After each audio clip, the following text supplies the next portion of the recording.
guru itu masih kurang ya. Kalau Ya. kita bicara dari sisi kuantitas, Ya. apalagi kualitas. Kawan-kawan di satuan pendidikan semua mengikuti program sekolah penggerak. Saya yakin bukan beranjak pelan, tapi dia akan melompat lebih tinggi. Nah ini. Itu keyakinan. Dia bergeser ke kurikulum merdeka. Kita pakai istilah kurikulum merdeka. Itu memberikan seluas-luasnya kesempatan kepada guru, pengawas, kepala sekolah, anak untuk berinovasi. Selamat siang, kita ketemu lagi dalam episode kali ini. Saya jaga kau jaga saya. Saya Napoleon Fakdawer bersama Yayasan Kaki Tanah Papua akan melakukan podcast wawancara dengan tema pendidikan di Tanah Papua. Kali ini kita akan bertemu dan berbicara dan membahas tentang LPMP. Apa itu LPMP? Bagaimana kegiatannya? Apa yang dilakukan? Di sini kita akan berdiskusi, berbicara secara bebas. Kita akan berkenalan dengan tokoh pemimpin dari LPMP. Disebut apa nih Pak? Kepala ya? Kepala. Nah, kepala. Nah, Pak, namanya siapa Pak? Supaya biar pendengar di Tanah Papua, di Papua Barat bisa tahu. Nama saya Yonli Edison Sula, biasa dipanggil Edi. Pak Edi? Ya. Lebih akrab. Pak saya Pak Leon aja. Ya. Ya, jadi Pak Edi, ini saya tadi dari awal di podcast ini ngomongnya cuma LPMP sebenarnya apa kepanjangannya? Jadi LPMP itu Lembaga Penjaminan Mutu Pendidikan. Lembaga Penjaminan Mutu Pendidikan. Salah satu unit pelaksana teknis Kementerian Pendidikan, Kebudayaan, Riset dan Teknologi yang berada di provinsi. Jadi dia di bawah kementerian? Ya, langsung di bawah kementerian. Luar biasa. Nah, kalau boleh tahu Pak Edi, apa sih yang menjadi kerja-kerja Lembaga Penjaminan Mutu Pendidikan? Jadi tugas dan fungsi LPMP sesuai dengan apa yang termaktub dalam keputusan Menteri Pendidikan dan Kebudayaan, bahwa tugas LPMP itu melaksanakan penjaminan mutu pendidikan, baik pendidikan anak usia dini, pendidikan dasar, pendidikan sekolah dasar ya? Ya, pendidikan dasar dan pendidikan menengah. Pendidikan menengah. Jadi pendidikan dasar itu ada SMP, SD dan SMP. Sedangkan kemudian pendidikan menengah itu khusus SMA saja. Ya. Beda dengan perguruan tinggi. Beda dengan itu Dirjen Dikti. Ya, kami Direktorat Jenderal Pendidikan Anak Usia Dini, Pendidikan Dasar dan Pendidikan Menengah. Jadi tugas kami sehari-hari melaksanakan program penjaminan mutu di jenjang pendidikan anak usia dini, pendidikan dasar, pendidikan menengah di provinsi Papua Barat. Ya. Nah, kalau boleh tahu apa sih yang sudah dilakukan selama ini? Jadi karena tugas kita itu untuk melayani teman-teman pendidik dan tenaga kependidikan, guru-guru ini, kepala sekolah, pengawas. Sampai pengawas sampai juga? Pengawas sekolah juga. Jadi semua kegiatan itu diramu oleh LPMP dalam program-program yang sudah dicanangkan secara nasional untuk kita melaksanakan peningkatan kompetensi kawan-kawan guru, kepala sekolah, pengawas di provinsi. Nah, bicara tentang kompetensi, sejauh ini bagaimana dengan kompetensi guru yang ada di Papua Barat ini? Khusus terkait kompetensi guru, puji Tuhan bahwa 4 tahun terakhir itu kawan-kawan sangat luar biasa, kawan-kawan guru di Papua Barat, terutama terkait dengan apa yang sudah dicanangkan oleh Mas Menteri, bahwa semua proses pembelajaran harus dilakukan berbasis digital. Apalagi setelah adanya pandemi COVID-19, kawan-kawan pendidik, peserta didik di sekolah harus melaksanakan proses pembelajaran secara jarak jauh, proses pembelajaran dari rumah. Nah, itu berarti bahwa semua kegiatan pembelajaran harus dilaksanakan dengan menggunakan peralatan-peralatan digital. Misalnya HP Android, Kemudian tugas-tugas mereka bisa dilakukan dengan mengirim lewat WA atau SMS atau apapun media yang digunakan oleh teman-teman guru. Artinya 2 tahun terakhir ini dalam fase pandemi COVID, LPMP juga melakukan proses kegiatan dengan guru-guru, itu juga mulai luring dengan luring. Luring dan daring. Ya. Oh. Jadi 2 tahun betul-betul 2 tahun ini kita laksanakan program seperti itu. Rencana tahun 2022 ada untuk tatap muka tidak untuk pelatihan dengan? Untuk sementara tatap muka belum kita laksanakan. Tapi sesuai dengan SKB 4 Menteri bahwa mulai 2022 di tahun pelajaran semester kedua Januari itu semua satuan pendidikan sudah harus melaksanakan proses pembelajaran secara tatap muka terbatas. Terbatas artinya bahwa semua proses pembelajaran kalau misalnya anak tersebut karena alasan kesehatan dan sebagainya tidak bisa hadir secara tatap muka, itu diperbolehkan. Jadi orang tua punya hak untuk memberikan kewenangan kepada anak untuk bisa mengikuti kegiatan pembelajaran secara tatap muka maupun tidak. Tetapi dalam proses ini, puji Tuhan bahwa hampir seluruh kabupaten, 13 kabupaten dan kota di Provinsi Papua Barat sudah melaksanakan proses pembelajaran secara tatap muka.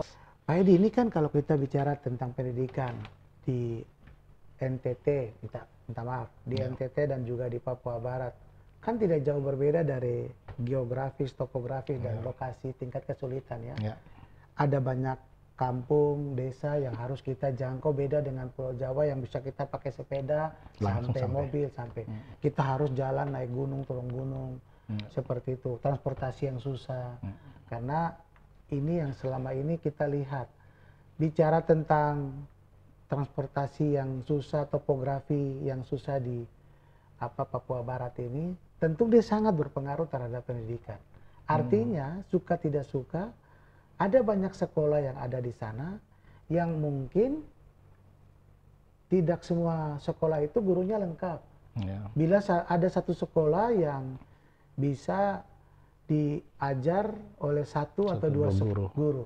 Itu betul kan ada informasi seperti begitu? Jadi bukan informasi saja, tapi saya langsung mendatangi. Luar biasa. Dengan teman-teman dari LPMP langsung mendatangi.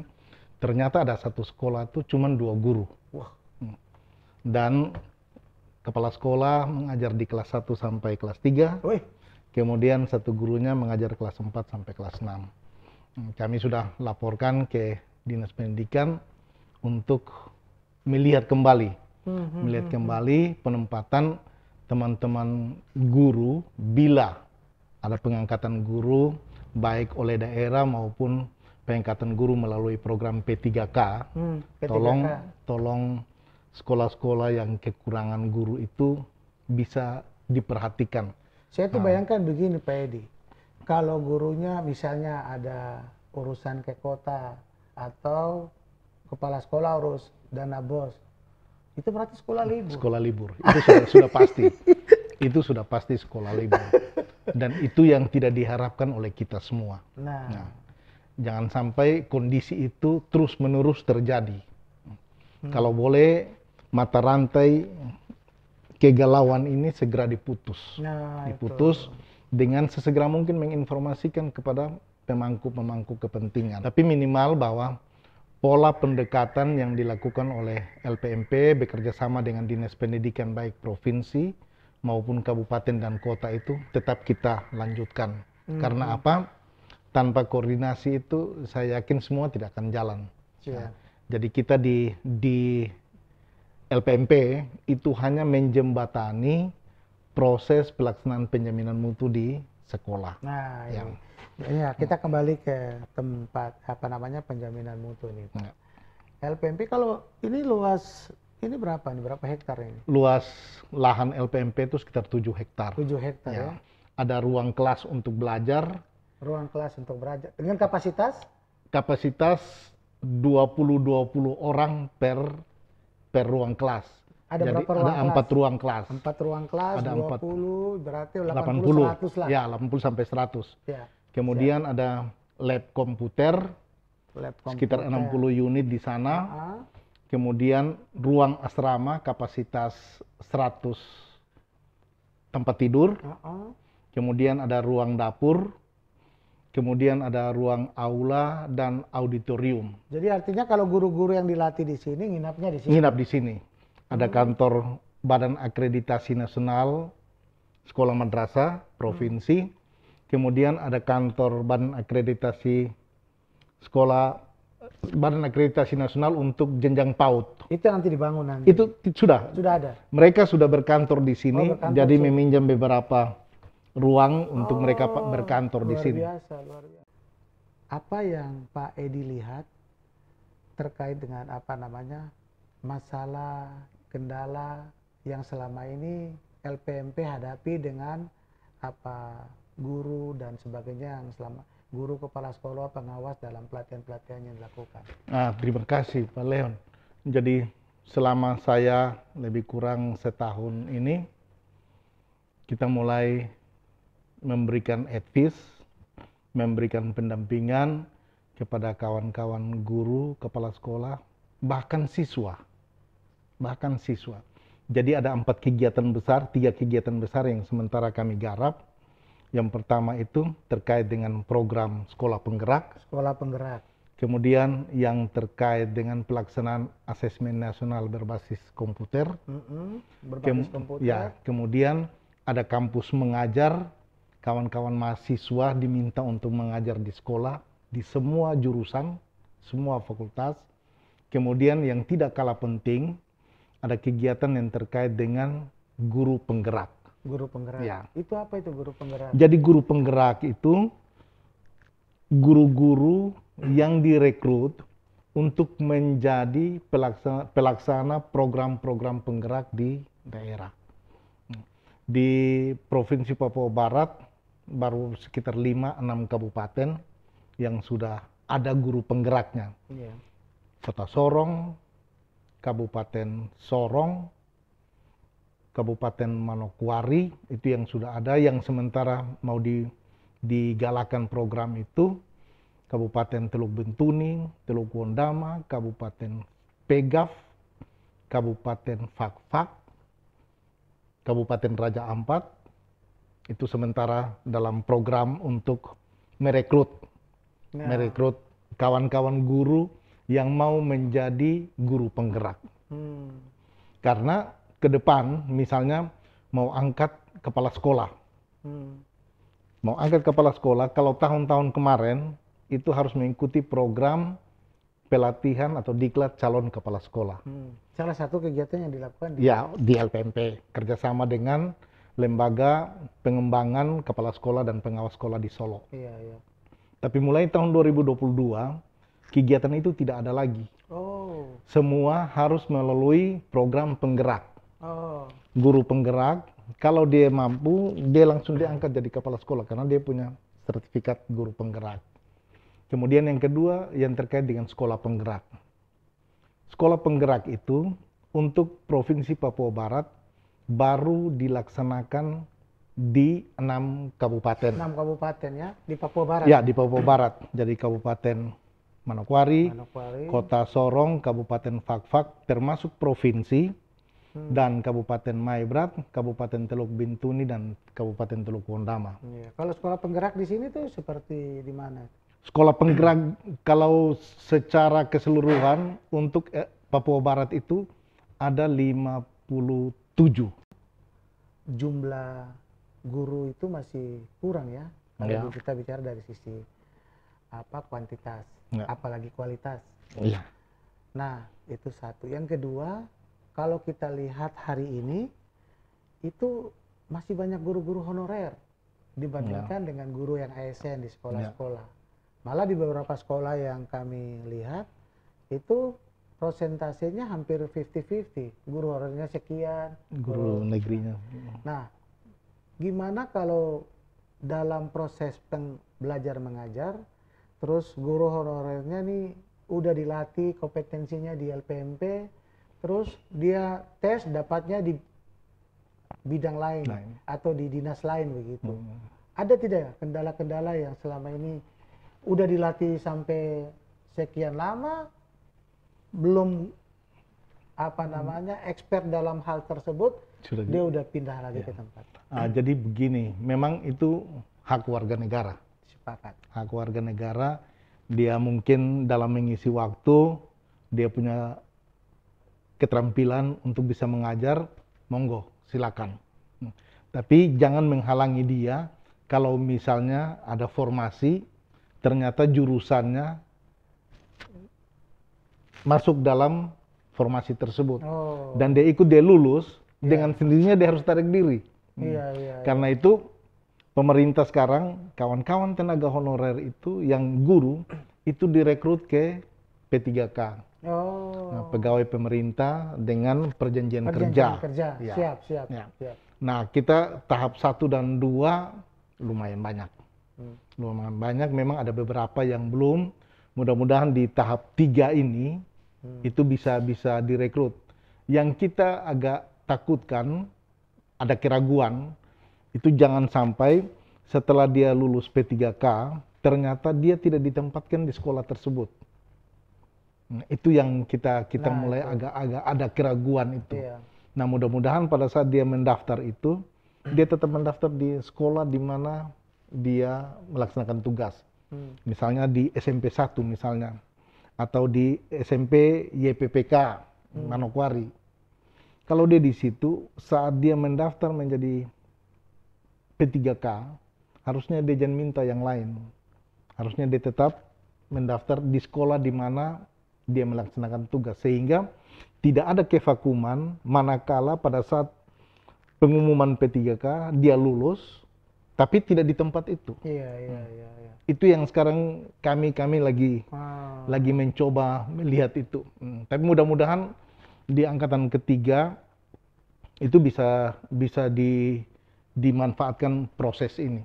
Kalau tidak, malah nanti ada sekolah yang betul-betul tidak ada guru, ada sekolah yang mau bilang kelebihan guru. Siap. Ini kan kita masih ada di dalam pandemi COVID ini, Pak. Kira-kira terkait dengan program kegiatan aktivitas khusus di kantor atau lingkungan LPMP dan juga kegiatan-kegiatan yang rencanakan ke depan, misalnya kalau tatap muka. Setiap 3 bulan kita swab antigen.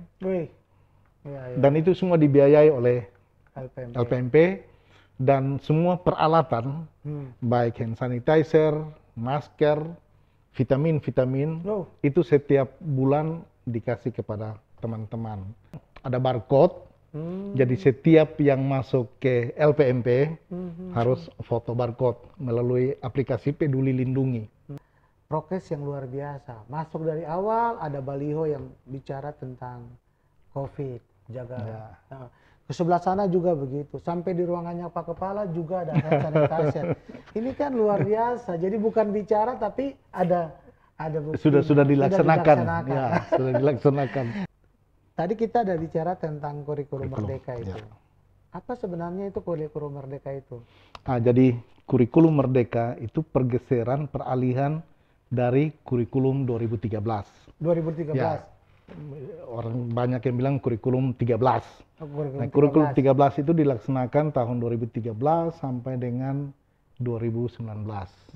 Semua sekolah, semua satuan pendidikan harus melaksanakan kurikulum ini.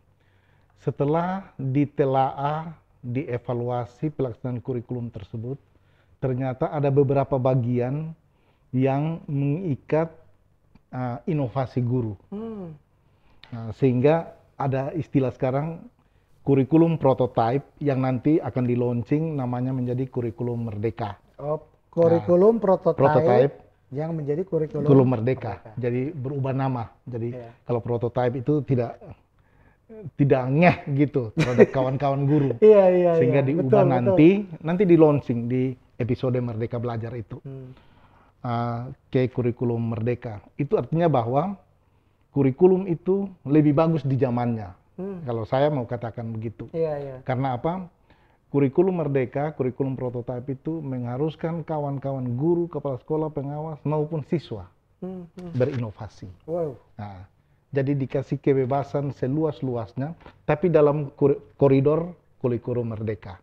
Dia tidak boleh keluar dari ranah Apa itu. bedanya dengan kurikulum yang lainnya? Nah, kurikulum 13 kemarin sebenarnya bagus. Bukan tidak bagus-bagus, tapi setelah dievaluasi, yang saya bilang tadi, ada beberapa karya yang harus kawan-kawan guru, kepala sekolah, pengawas maupun siswa berinovasi, itu malah dikungkung. Nah, saya kasih contoh. Mata pelajaran TIK, Teknologi Informasi Komunikasi. Itu di kurikulum 13 dihapus. Oh, padahal itu yang dibutuhkan sekarang. betul. Nah, sehingga itu diangkat kembali, sehingga kawan-kawan siswa, terutama peserta didik, siswa, harus kita genjot untuk berinovasi dalam proses pembelajaran. Sehingga kami di LPMP itu setiap ada event, misalnya hari ulang tahun LPMP, hari pendidikan nasional, terus HUT proklamasi RI, hari guru, hari PGRI, itu kami buat lomba. Jadi lomba inovasi karya siswa, guru. Ternyata kawan-kawan di Papua Barat, guru-guru siswa di Papua Barat tidak kalah. Oh, Luar biasa, mereka sangat luar biasa. Pak Edi, ini kan tadi ngomong tentang fasilitas di dalam LPMP ini kan? Ya. LPMP itu untuk masyarakat. Oh, Kalau saya ini bagus sekali. dengan Biar pendengar bisa kawan-kawan dengar. guru, saya bilang begini, LPMP itu rumah guru. oh, Kawan-kawan silakan datang, nginap saja di sini, urus diri sendiri, mandi sendiri, jangan disuruh saya kasih mandi. Makan cari sendiri, iya. untuk bayar kami tidak minta sepeser pun dari teman-teman. Wah, kok bisa begitu? Kalau untuk Pak? guru. Oh, untuk guru. Kalau Untuk di luar guru. daripada itu? Kalau di luar guru, pasti ada yang kita kenakan. Ya, dikena cas. Jadi pemanfaatan fasilitas ini bukan hanya untuk pendidikan saja. Untuk masyarakat, untuk organisasi kemasyarakatan, Wow, silakan. luar biasa. Kami baru kemarin tuh ada beberapa organisasi pemuda, pelajar Islam Indonesia, baru selesai pada minggu kemarin melaksanakan tugas di sini. Silakan. Yang penting jaga bahwa ini fasilitas kita. Siap. Jangan sampai Anda datang, Anda buat yang aneh-aneh, pulang kasih PR di kami untuk kami Nah, benah itu yang lagi. harus kita hindari. Karena ini LPMP tempat kita, rumah kita. Rumah kita. Ya. Maka yang namanya rumah itu harus kita jaga. Kita jaga. Seperti begini. Nah, apakah nanti kurikulum merdeka ini yang akan menjadi ujung tombaknya ini para guru penggerak atau sekolah penggerak dalam ininya, apakah mereka yang nanti akan menjadi penggeraknya atau gimana? Kaitannya dengan itu apa nggak? Dengan sekolah penggerak dan guru? Iya, Pak Edi. Tadi kita bicara tentang kurikulum merdeka. Sebagai motor dalam pelaksanaan kurikulum merdeka ini siapa saja? Jadi motornya itu sekolah penggerak. Oh, motor itu sekolah penggerak. Motornya itu sekolah penggerak. Bagaimana dengan sekolah yang bukan penggerak? Jadi bukan sekolah penggerak, kita akan dorong untuk masuk dalam program sekolah penggerak. Siap. Kita harapkan, Pak Mas Menteri itu harapkan semua sekolah di Republik ini harus menjadi sekolah penggerak. Nah, karena sekolah penggerak itu intervensi pelaksanaan kegiatannya lain dari yang lain dibanding sekolah yang belum masuk dalam program sekolah penggerak. Nah, sehingga kami sangat mengharapkan sekarang kawan-kawan sekolah penggerak sudah melaksanakan kurikulum prototipe, kurikulum merdeka. Tapi bagaimana dengan konteks kita di Papua Barat yang kalau lihat agak sedikit ke pinggir, jangankan sih kena lampu aja nggak ada, Ya. listrik aja nggak ada. Ya. Itu gimana tantangannya dengan Mas Menteri? Jadi untuk program sekolah penggerak ada beberapa sekolah yang listriknya itu hanya menyala malam, siangnya tidak menyala. Oh iya.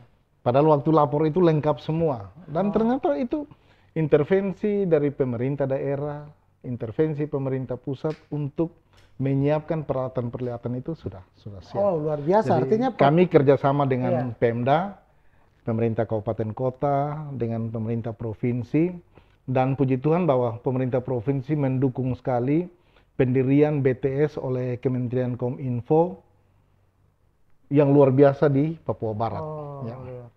Jadi hampir di daerah-daerah tertinggal, daerah-daerah 3T, itu sudah dibangun, sudah dibangun BTS itu untuk menunjang komunikasi warga antar warga baik di daerah tersebut maupun di daerah lain. Ada tidak target yang Bapak selama 1,5 tahun dan ke depan ini mempunyai target terkait dengan LPMP di Papua Barat itu? Dan itu yang pertama. Yang kedua, bicara tentang LPMP di Papua Barat dengan program dan kerjanya, kalau beda dengan mungkin di daerah lain atau di NTT dan sebagainya, level LPMP ini dia di mana? Di bawah kah, di tengah kah, di atas kah? Ini dua pertanyaan, Pak. Silakan, Pak. Oke, untuk target ke depan, memang secara nasional kita tuh berada tidak di middle, malah di bawah middle. Malah di bawah middle. Tapi puji Tuhan, kita punya sikap optimisme yang sangat besar. Nah, itu. Yang pertama, kita membangun komunikasi, bermitra dengan semua kabupaten kota, pemerintah daerah, terutama Bapak Bupati dan para kepala dinas, baik kabupaten kota maupun Pak Gubernur dan Pak Kepala Dinas Provinsi. Kita satu komitmen untuk bangun pendidikan di tanah ini. Luar biasa. Nah, sehingga kami punya target, ya jangan 10 tahun lah. Kalau boleh 5 tahun tuh dia sudah mendekati di middle.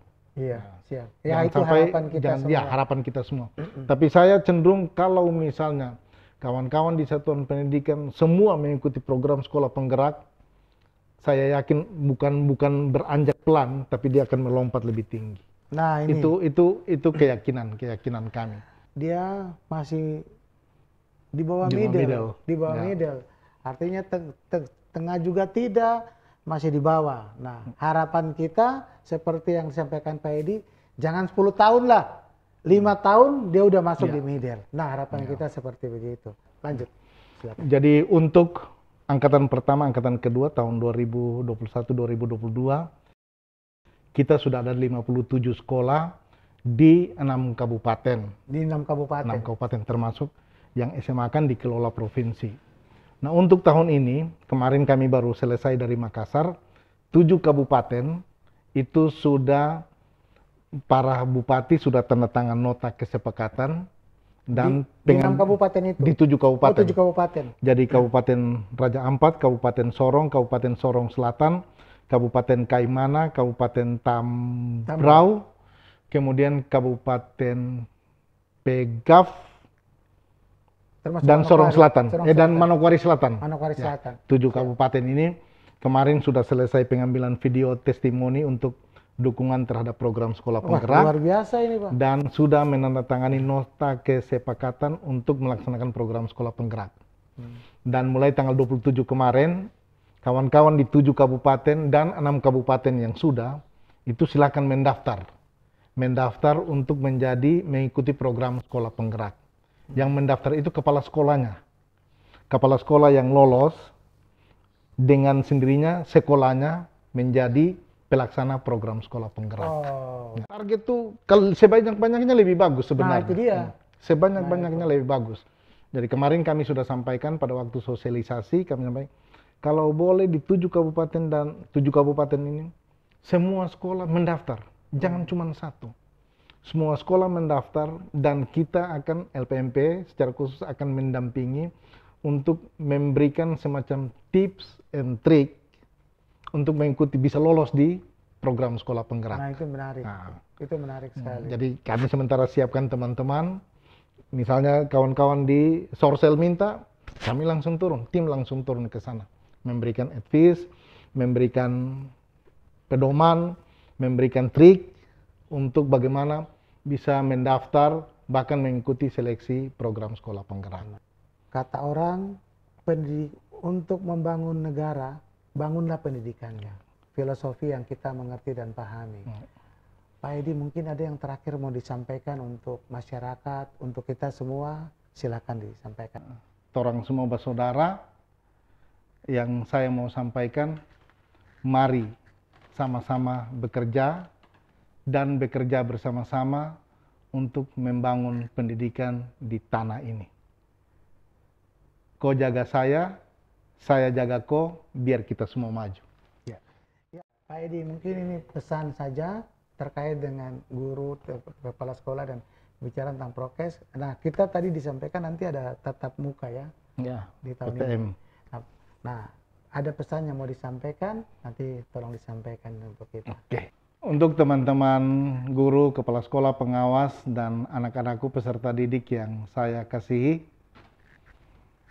selamat menjalankan program pembelajaran di sekolah sesuai dengan apa yang diamanatkan oleh pemerintah untuk melaksanakan pembelajaran tatap muka secara terbatas.